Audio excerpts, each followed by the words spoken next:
जब तक पैड्स नहीं थे तब महिलाएं मासिक धर्म के लिए क्या इस्तेमाल करती थी? अगर भारतीय इतिहास की बात करें तो मैंने ऐसा सुना है कि औरतें चूल्हे की राख का ढेर बनाकर 3 दिन तक उसी पर बैठी होती थी।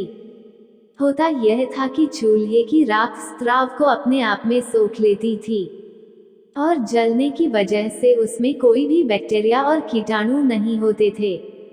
एक तरह से वो राख स्टरिलाइज्ड यानी कीटाणु रहित होती थी, जो महिलाओं के संवेदनशील अंगों को नुकसान नहीं पहुंचाती थी। अब बात करते हैं विश्व के इतिहास की, तो कई महिलाएं स्नान घर में ही एक कोने पर अर्धनग्न अवस्था में अपने दिन काटती थीं, क्योंकि ये वक्त उनकी शुद्धिकरण का माना जाता था। उसके बाद की महिलाएं जानवरों की ऊन, पेड़ों की पतली छालें, सूखी घास का उपयोग करती थीं।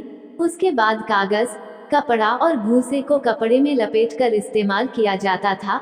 प्रथम विश्व युद्ध के दौरान कई अस्पतालों में नर्सों ने पाया कि जो बैंडेज पट्टी मरीजों को लगाई जाती थी वो काफी खून सोख लेती थी, तो उन्होंने इसका इस्तेमाल मासिक धर्म में करना शुरू किया। 1930 से लेकर 1970 के दौरान हुई पैड की संरचना, जिसमें कई बदलाव और संशोधन होते गए, और आज हम उसी पैड को अपने विकसित रूप में इस्तेमाल कर रहे हैं।